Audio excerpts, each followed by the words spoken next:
Welcome to Prime Life. We call it Retirement 2.0. Leave each episode with tips and new ideas to help you navigate retirement in our new age. It's your time. Make it count.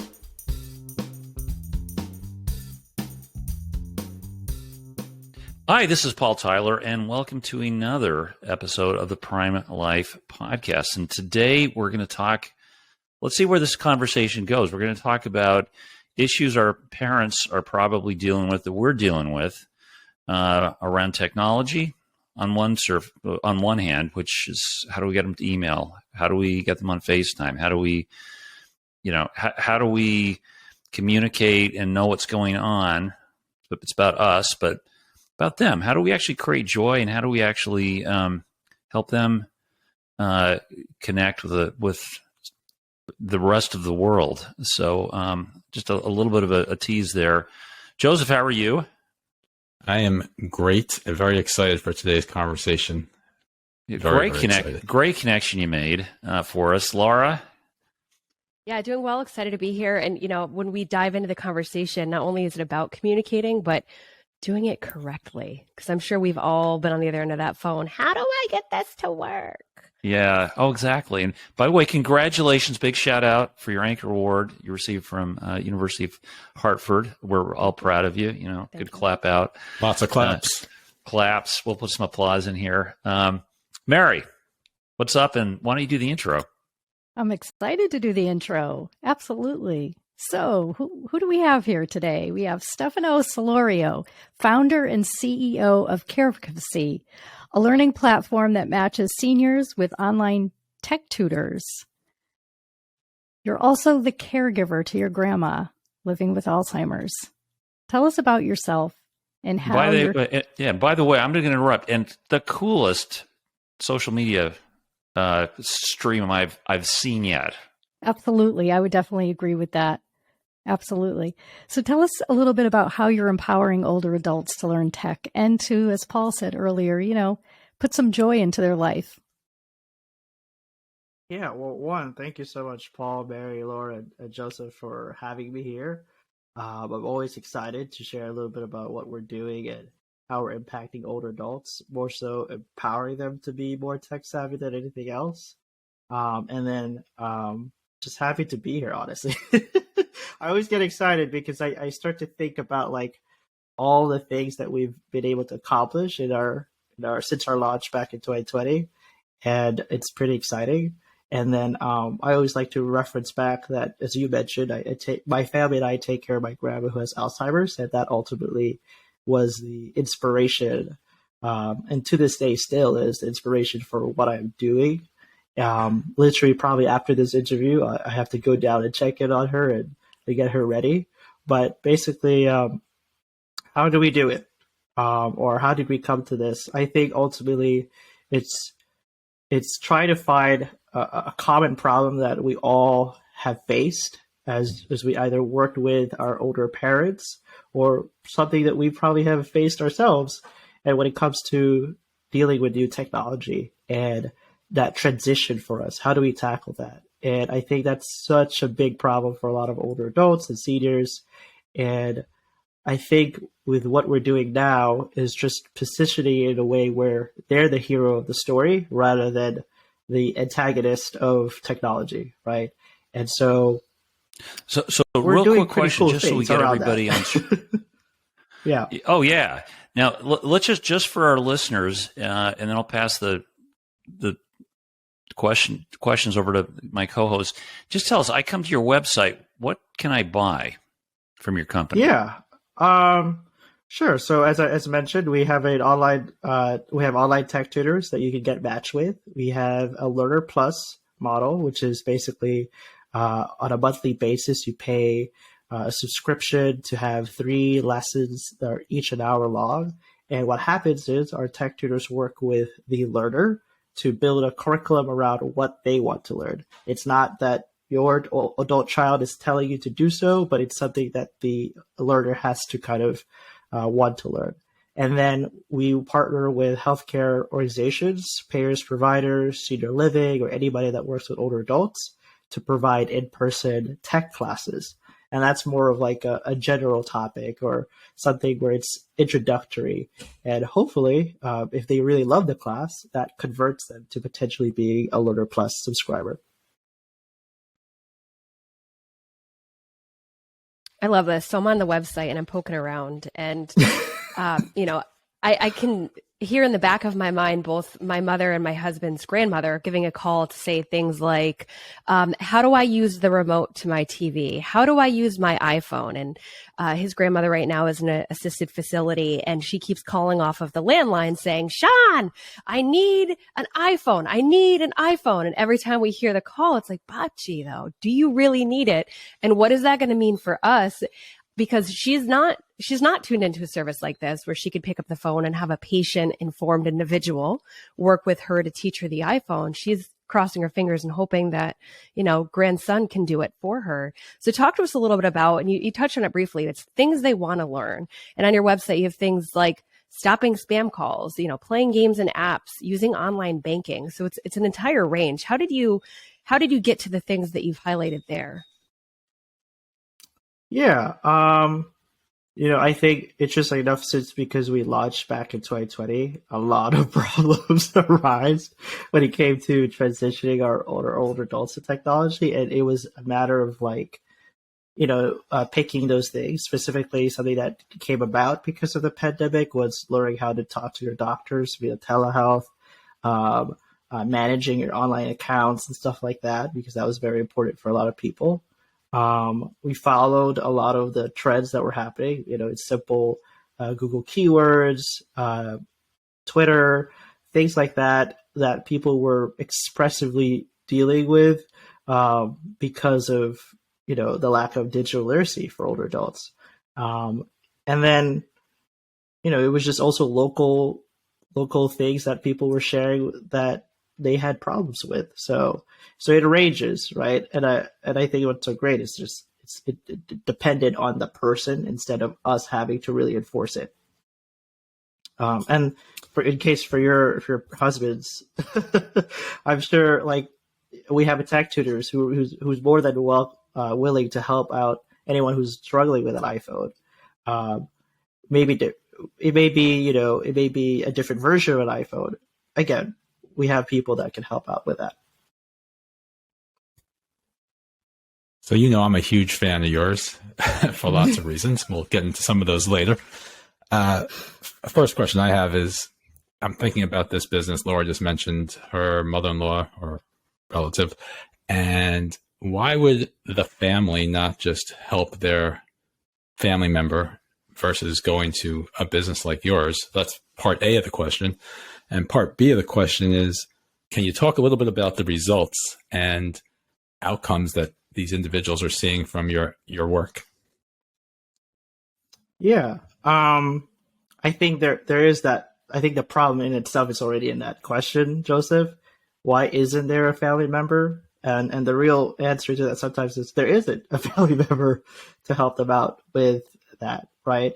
And it's nothing wrong with a family member if sometimes they're busy, sometimes they're just out of state or something that's out of their control. And so I don't ever think it's necessarily their problem. I just think something's happened. But then also you have older adults who don't have access to a grandchild or to an adult child. And so it makes it difficult for them. They may have a computer or a device, but they just don't have anybody around them to do so.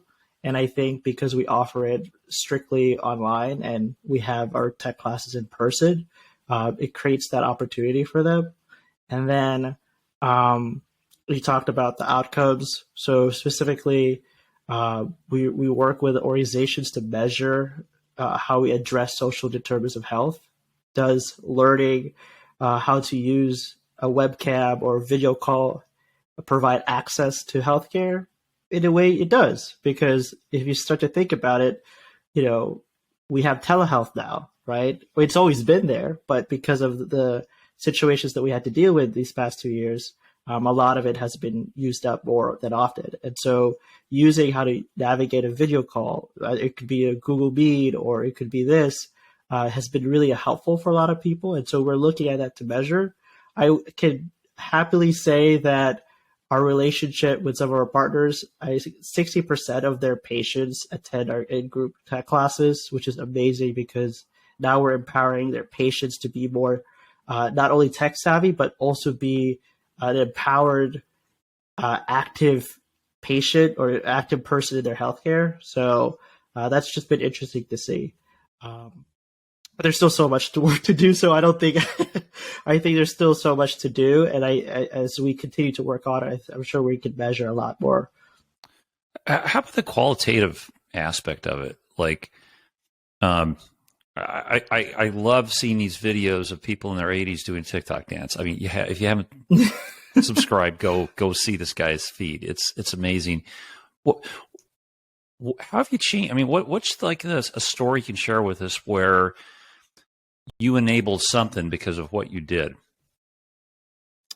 Yeah. You mentioned, so if the audience doesn't know, I create, TikTok videos with a lot of our learners, or at least a lot of our partner organizations. And I had mentioned earlier in our conversation is like, how do I put the hero of the story, which is our learners, and which is the people that we work with, to be the front.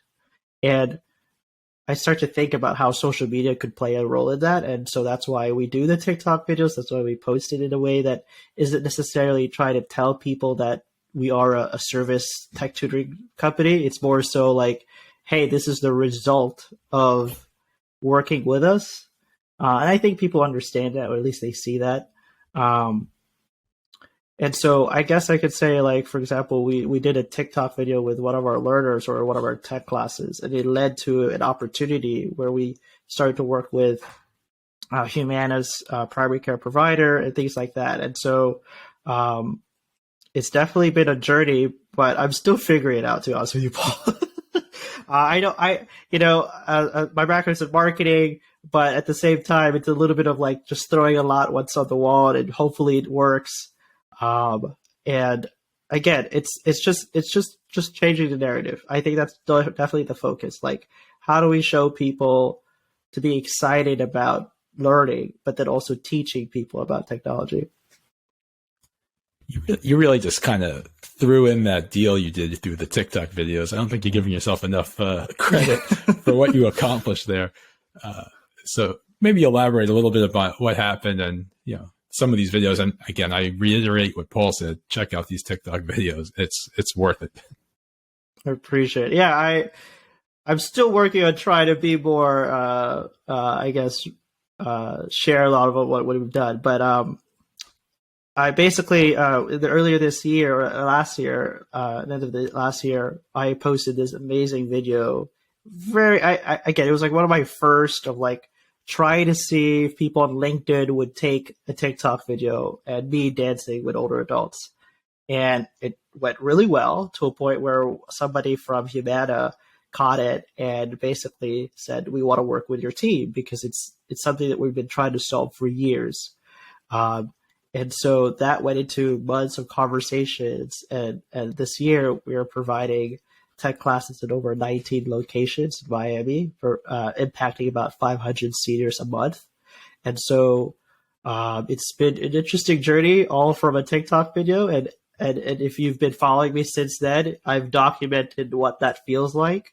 I've literally made the people from Humana's team, Conviva Care Centers, be part of every video. Every time we have a launch, every time we have a thing, they're part of it. And it involves everybody too. So I think it's been interesting. I've had a lot of people literally reach out to me just so they could be part of the TikTok video.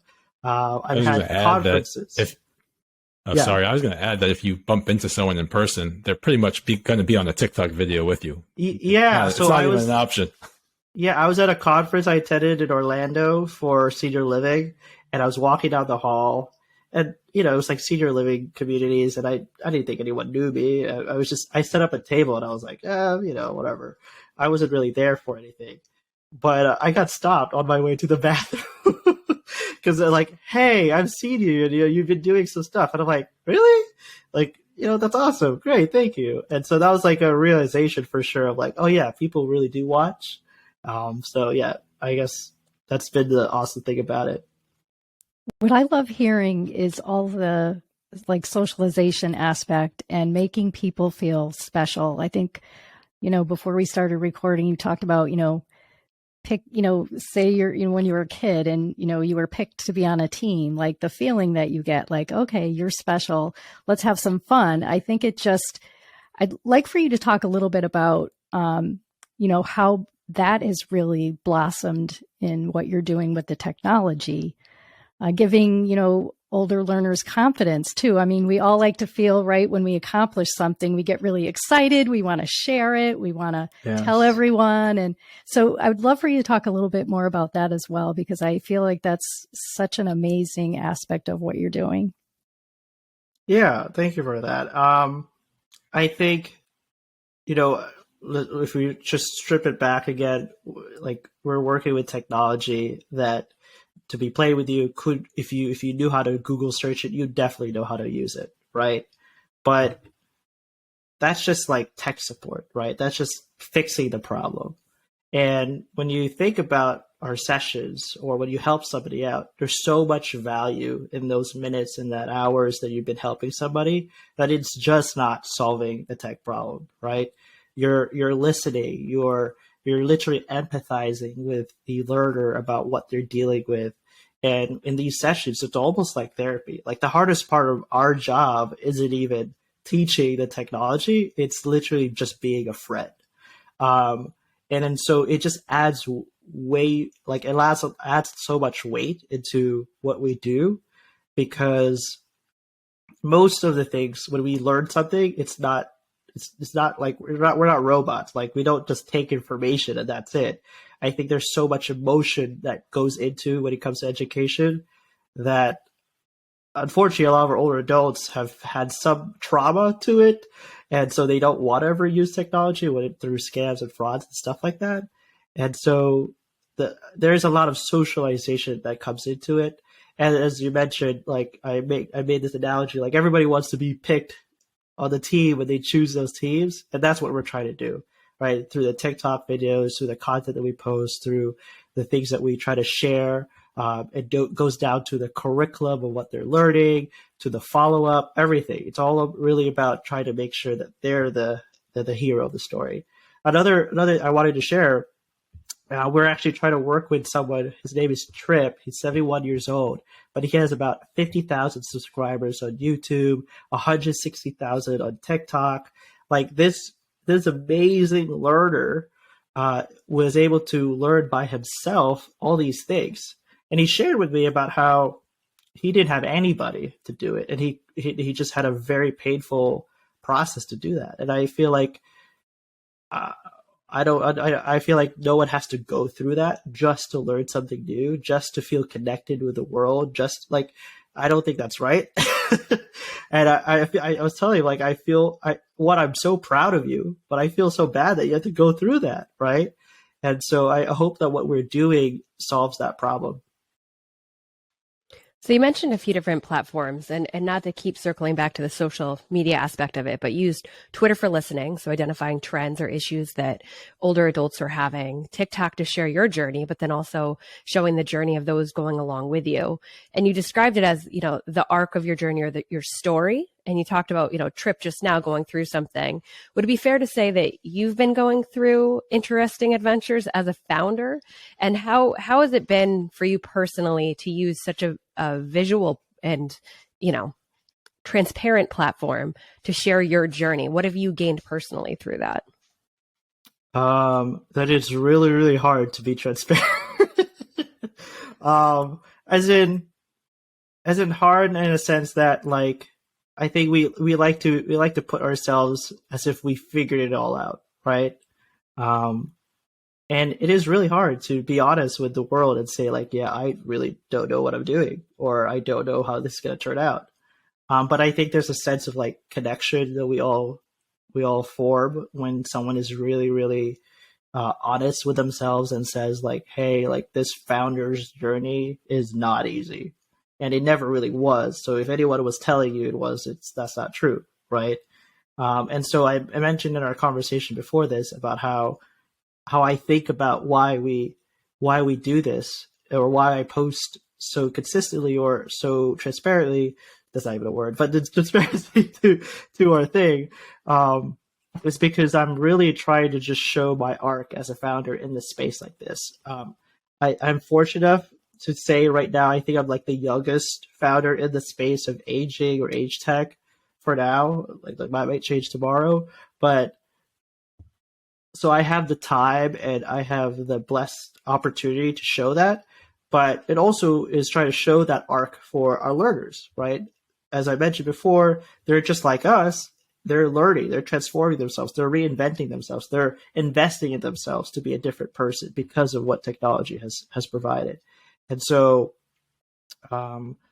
it's we look at so many things to see, like it could be even be Reddit, it could be Twitter, it could be LinkedIn, and it's also helpful that this has been a problem that's been going on for a long time, Laura. So it's like the trends were always there, but no one was really there to try to solve it. Or we've had some people that tried to solve it, but they don't last long enough to be in the space. So, I for me personally, it's been interesting because I will say that 2.5 years ago, I don't think I would be here speaking like this.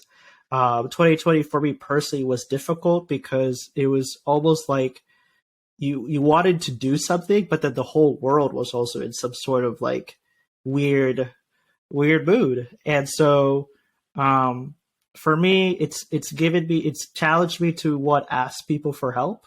That's been great. And also share that, like, be a caregiver to my grandma doesn't have to be lonely, doesn't have to feel like it's a burden. It is difficult, but it's not as hard as it was before because now I share a lot of it online. Okay, so just to pull that thread a little bit about age and learning, this is a setup question. Is there an age at which, hey, I'm just not going to learn anymore? And the flip side is, for those people who are learning, like that person you described who learned this stuff by himself, what are the characteristics that keep people's minds open to learning later in life?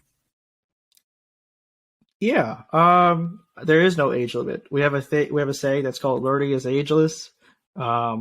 So in the United States, when you turn 65, you're considered a senior citizen, but that doesn't mean anything, honestly. Like I've heard people say, a lot of older adults say, like every time I look in the mirror, like it's like a physical, like it looks that the person looks different, but like the mind is still the same, right? And I thought it was a touching moment where it's like, they look at themselves, their body is hurting, their body is this, but then their mind is still so active, right? And so there isn't necessarily an age limit. I do think, though, if someone is eager enough, regardless of their social economical status, or they're eager to learn new things, they will find a way to do so. And so that's the type of learner that we work with. I'm not a neuroscientist, but I remember reading something about neuroscience where your brain can continue to learn and develop new connections. And so, no reason to ever stop learning. I'm going to pull on Paul's thread a little bit more, if that's okay, which is, admitting you don't know something is hard, right? And asking for help is hard. So how's that experience for people that you're working with? Do they raise their hand and say, hey, I'm having trouble with my XYZ, or do you have to pull that out of them and understand where the technology gap is? Yeah. I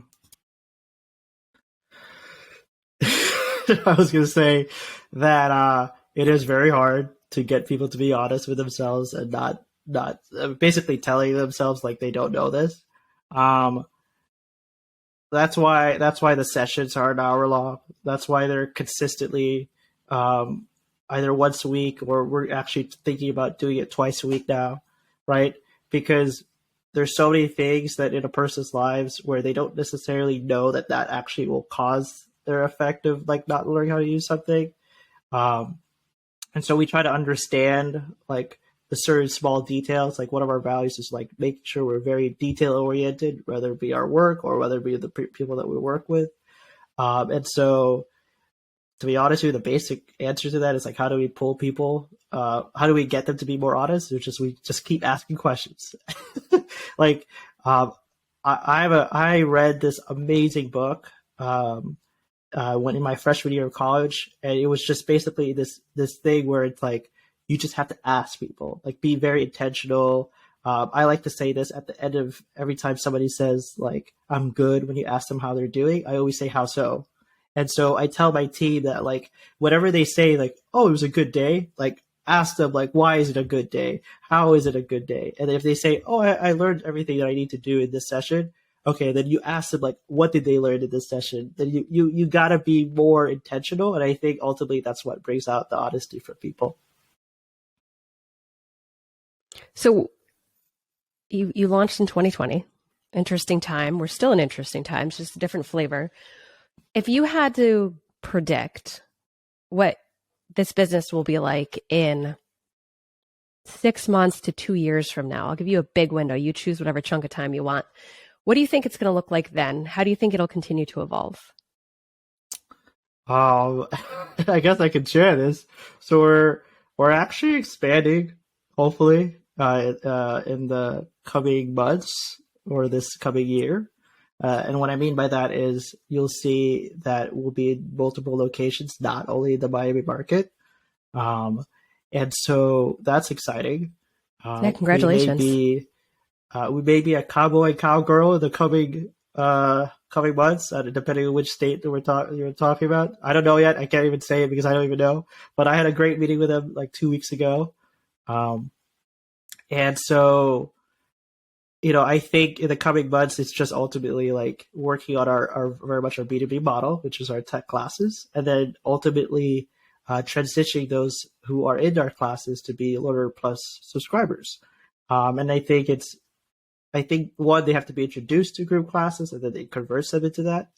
And then, I hope that we continue to work with healthcare payers and providers, because ultimately I think this is something that could help reduce their costs, help them out. Because if your member does not know how to use your platform or use these other services, it can turn to a lot of costs, not only on the member themselves, but then also on the plan. And so I will say, I don't know exactly where we're going to be. I can just say that I think if more people are aware of what we're doing in our service and they understand that the true value that we provide with our learners and our tech tutors, then it's almost like we could work with anybody. But our prime focus has been through primary care providers, senior living, and healthcare providers and payers. Okay, so I have a question. It's a little too late for me. I kind of went through this whole journey with my parents. I was the last child, or parents were very old when they had me. So I got it's kind of been through the path that a lot of people are in my generation are going through right now. I did have the benefit of online banking. Saved me. I'm going to tell you. So, wow, there are a lot of devices on the market. I mean, we didn't have, the webcams weren't working that well. The computers were complicated. The stuff has gotten simpler. What advice would you give me? Should I go out and buy one of these monitoring devices where I can see every time mom jumps up from the bed and goes to the bathroom? What do I do? What's your advice so that I can know she's connected, she's cared for, and I can communicate back and forth with her? One, I would ask, what kind of information do you need to feel like she's safe, right? I wouldn't. For us, like, we don't directly go. It's ironic. Like, we don't directly go into the technology. I think it's like, let's first break it down and ask yourself, like, what kind of information do you need for you to feel like she's actually active or safe, right? Is it simple as her checking in by texting you, calling you, like those kind of things? Or is she at a point where she unfortunately can't access her phone anymore and she needs something a little bit more automated, right?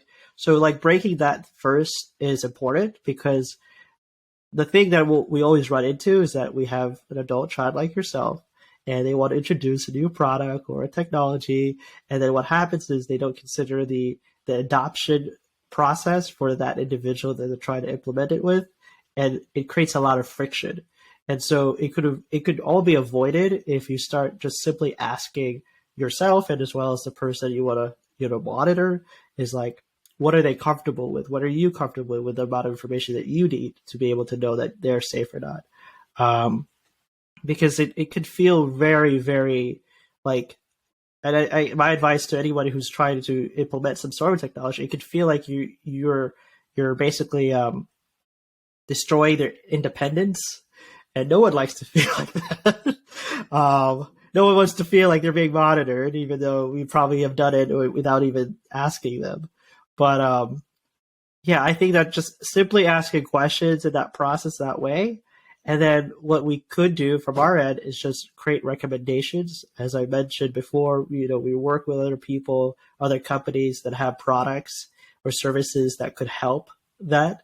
But most of the problems, I will say, doesn't even require technology, right? Or it doesn't even need really, really expensive technology to solve it. It could just be a simple application that is like, the only function it does is for the senior to just press the button, and that signals to you that they're okay, right? And that's okay, right? That's okay. That's good for you, good for them to use. That's it. So my recommendation isn't always about like spending the new technology. It's always just making sure, like, what are your basic needs to make sure that they're okay, and vice versa. So that's my advice. So we know that the population is going to, continue to age, knock on wood, God willing. What are some recommendations you have for founders or future founders looking to get into age tech, and specifically into that longevity economy? Are you in it for the long game?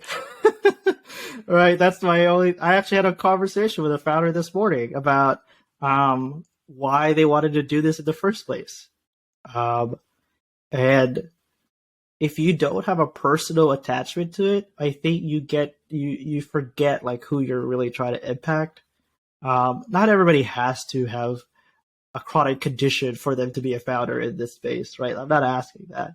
I think it's just more of like, could you attach yourself to a personal story? And could you use that story to continue to encourage you to push forward to solve the problem, if that makes sense, right? And I think that's ultimately what I found, like, founders need to understand in this space, because it's not the same as like you're creating an e-commerce product where, most of your transactions, they're just all numbers to you. You're impacting a lot of lives that potentially could prevent or mitigate or anything that could happen with your product or service. So just understanding that is important. And then, I be honest with your journey. The age tech space is still very new. Even though there's been so many companies that have been trying to solve problems for older adults, it's still new. And so that means it's open to disruptors, I guess, like myself, that post TikTok videos at LinkedIn, something that hasn't been done before. And so I will say, like, whenever you want to start something like this, just think about like how you can be different from other people, how other companies have done the same exact thing. That's my advice. And then just be open to the long journey. I think that's ultimately what I would say, because it's definitely is there. And for me, I intend to be here for a while. And this is something that's been passionate about. I think my biggest goal is like, if I can contribute, and this is so hopeful, if I could contribute to reducing the risk of dementia because they learned how to use technology or they were cognitively challenged during classes, then I am satisfied with that. We might have to do an actual clinical study, but I think there's that hope for me that if my grandma or anybody else's grandma could have gone through something where it cognitively challenged them, it could have either slowed down that process or just reduced that risk. So I think that ultimately is like my North Star for this.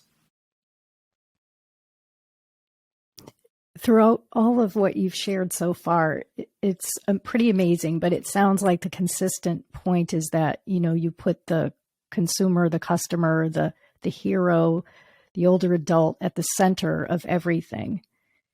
And that's pretty amazing.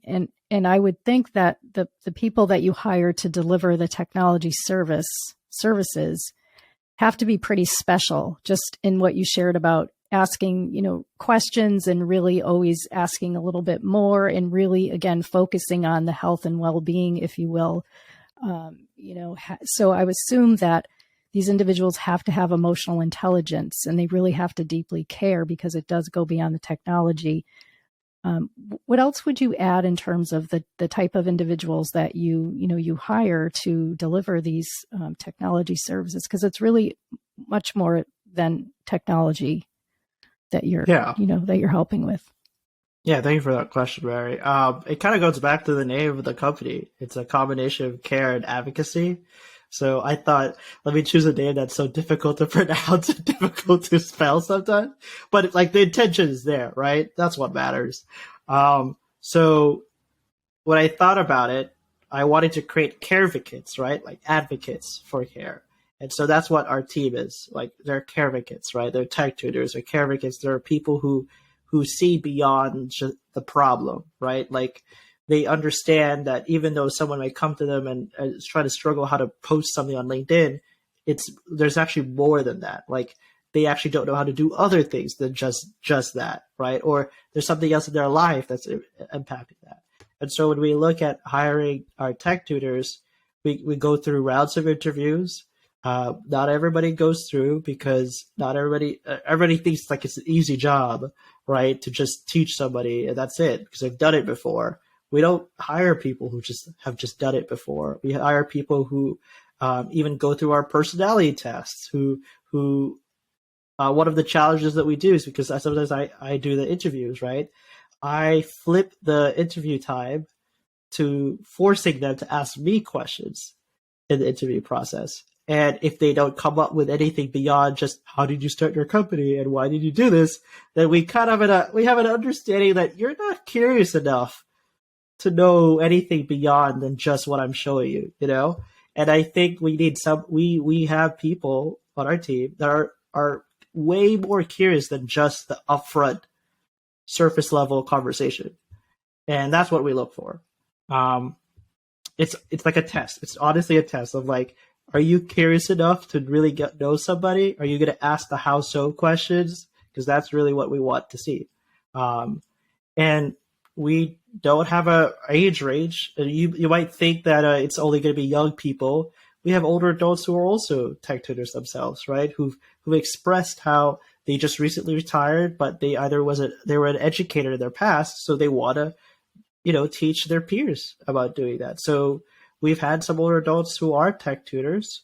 It helps the learners themselves, because they have somebody around their age range to also assist them, so they can empathize with that as well.